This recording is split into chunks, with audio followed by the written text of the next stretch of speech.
developing? This is good. How many of you have stage 1 rubric written that you could use to evaluate anybody's plan? So if I went and got Christy's plan and brought it to Mark, Mark could evaluate Christy's plan against the rubric he's developed. So raise your hand if you've got your stage 1 rubric done. You guys done with that one? Okay. Okay. Raise your hand if you've got stage 2 of your plan done.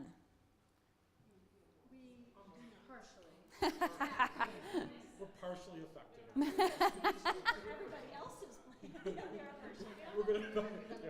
Okay, so stage 2 of your plan, you've got formative, interim, and summative assessments to measure the outcomes that you've selected for your folks. Raise your hand if you feel like that's done. Sit on our hands, everybody. Don't even make any attempt. What for? Not the rubric, but you've got your assessments written for what you're going to teach to your folks. Are you sure we're solid? Yeah, I think there's a little indecision on that one. Okay, let's go on to this one. How many of you have a stage 2 rubric written? Close. That you could use. Bordering highly effective. That you could use to evaluate somebody else's stage 2. Almost. A content agnostic stage 2 rubric. Okay. How many of you, despite the fact that nobody seems to have everything done, feel comfortable going on to stage 3?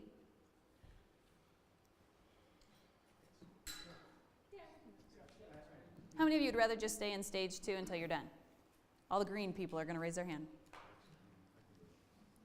We could be done in like 20 minutes. You could be done in 20 minutes. No, we could be done with stages 1 and 2. I think we could be done with 30 minutes. Actually, interestingly, a lot of ours is the same as evaluating somebody else's because our PD plan Is to teach backward planning. That's where it was going before. You're right. If that's what your plan's about. So you're further along than you thought. Okay, so we're going to do this.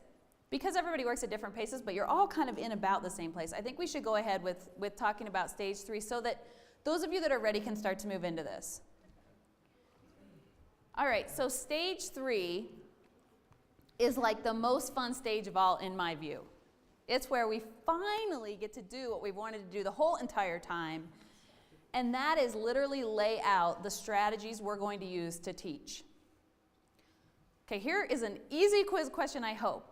What is most likely going to be number 1 in your stage 3? pre-assessment. A pre-assessment, yay, a formative assessment. That is likely going to be number 1 if you're going for world class, okay? What's going to happen in number 2 then? That's right. Take that data from the stage, from your number 1. What happens if 50% of your people totally bomb your formative? You're going to have an off-ramp. And you're teaching the right things.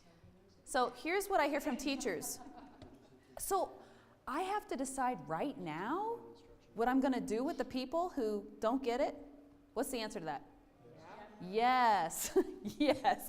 Yes, you have to decide right now. Yeah, but what if everybody gets it? Then I wouldn't have even had to do that. Why are you teaching it? Okay, good. I just want to make sure that we're all on the same page with this. So step 1 is likely some formative assessment. Step 2 then is if they do well, where you're going to go. And what I do with my off-ramps is I use decimals. Do whatever you want. Format doesn't concern me. But what I do is all of my off-ramps are decimals. So what happens at the end of, I say number 1, do formative assessment. If participant does well, go to 2.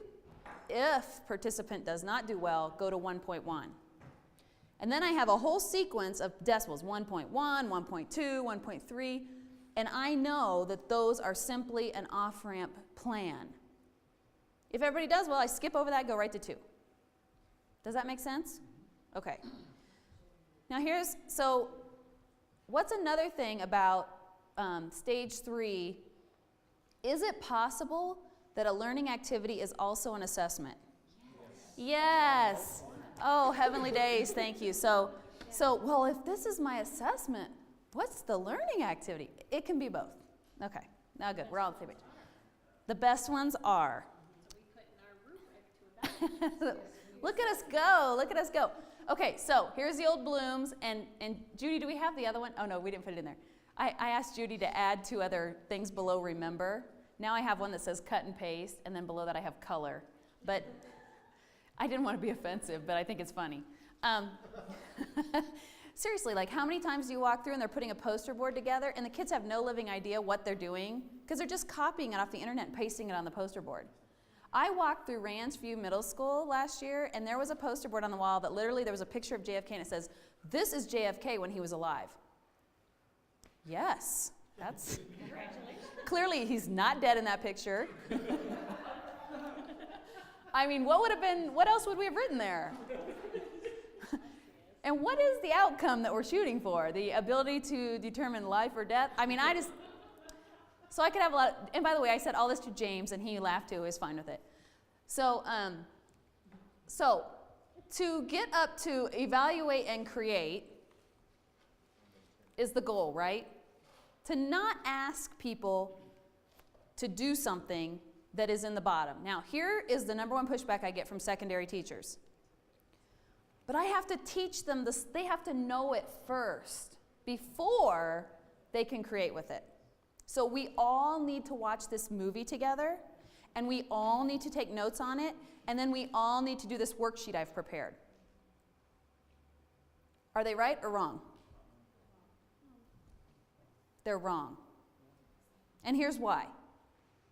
If I give students a rigorous task, meaningful, relevant, rigorous task, to create something, isn't it inherent in that they have to learn the information? I mean, can they create an undiscovered biome if they don't know what a biome is? No. Can they create an undiscovered species to put in that biome and explain to me how that species will impact the circle of life in that biome if they don't know what circle of life is and if they don't know about symbiotic relationships? So is it really necessary for me to say, today kids, we're gonna get to this really cool activity later, but first I need you to do the vocabulary words in black, symbiotic relationship, define, biome, define. Do I have to do that?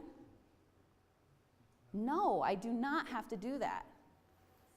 You can go right to create and let the kids do that because they need that information to create.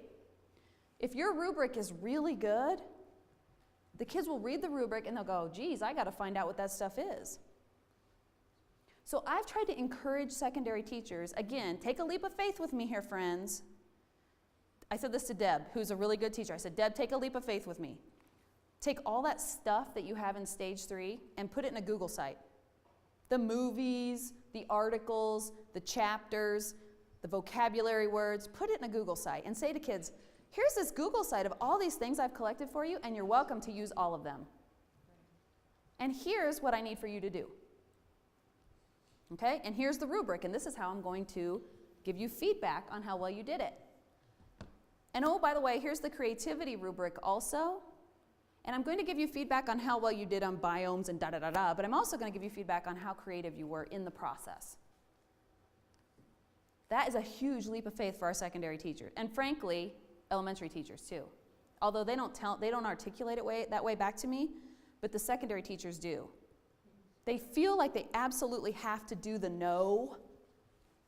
That's their responsibility. They do not believe that the kids can evaluate unless they have flipped open their heads and poured a bunch of information in them. So I'm just encouraging you to not get in that trap that you have to stand in front of your principals or your whatever group it is, and let's all define these words together first. At elementary, they want to, it's like the example of technology. They want to teach them how to turn on, turn off, type, save. You know what I'm saying? As an I do. entirely separate unit. As a separate unit.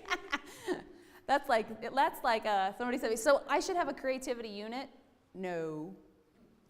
I said, how many of you, now this is great, ask teachers this, how many of you have taught responsibility? Every one of them raises their hand, right?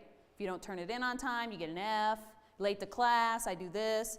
How many of you teach responsibility? They all raise their hand. I said, how many of you had a unit on it? None of them raised their hand. I said, I don't understand. You think you got to have a unit on creativity. Why didn't you have to have a unit on responsibility? Well, I just embedded it in everything, all my expectations, the way that we functioned as a class. Oh, you're getting it. Why can't we do that with creativity? Well, it's a foreign concept, but it's the same thing. So if you can draw that parallel. All right, so we want to get up here to create and evaluate in almost everything we ask teachers, principals to do. Adult learners actually will not stand for much of this, and yet we force kids to. But adult learners will not, well, they'll leave. They'll go work on their phone or do their email, something like that. So, but what we're going to focus on in your stage 3 here is opportunities to use knowledge and skills in an integrated way to create something new. Somebody needs to tell me what the difference is between creating and creativity. We need to color for creativity. Patty said you need to color for creativity. No, somebody tell me, what's the difference between creating and creativity? You can create something that is not creative. That's right.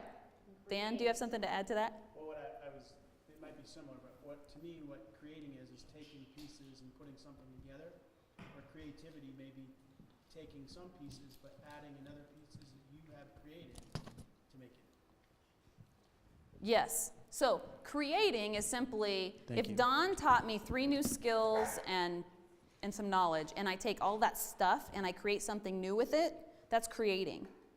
But if what I created is like amazingly unique and innovative, then it also is creative. We have teachers who think if they give kids the chance to use markers and paste and glue, that they can check creativity off the list, and that is not the case.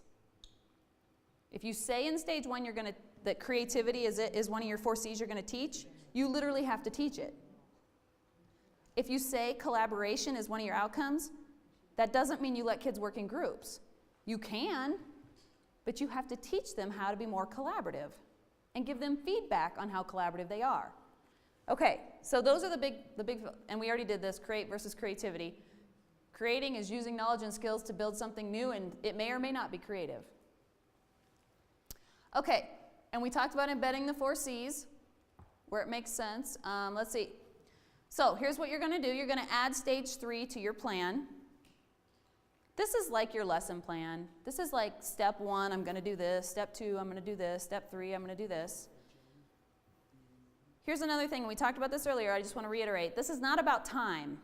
This is not about saying, I have this day, so I'm going to create this lesson that fits in that day. No, don't do that. I have this concept. I want people to learn it. I'm going to create a unit that teaches it. And it takes as long as it takes. All right. So you're going to do your stage 3 as soon as your stage 2 is done. Do not skip stage 2 to go to stage 3. That's cheating. It'll mess you all up anyway. Because you have to know what you're teaching, you have to know how you're going to assess it, and then you have to decide how you're going to teach it. Let's see. Make sure you're teaching the outcomes you said that you want.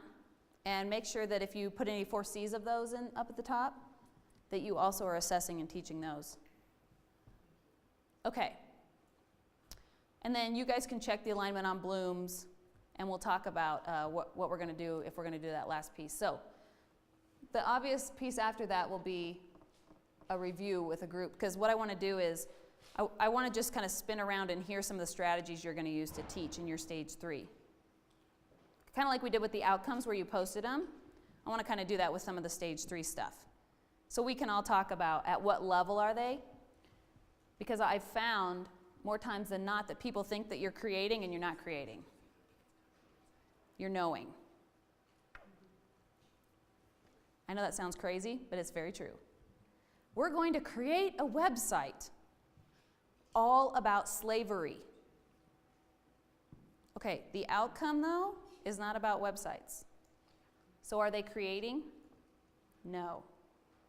The only thing I have to do about the slavery piece is know it, to put it on my website. We are going to create a poster board on photosynthesis. It's just knowing. So that's why I want to do this sort of test it. What questions do you have? This is the best part. It's the home run stretch. Yeah. Okay? All right. Let's go with it.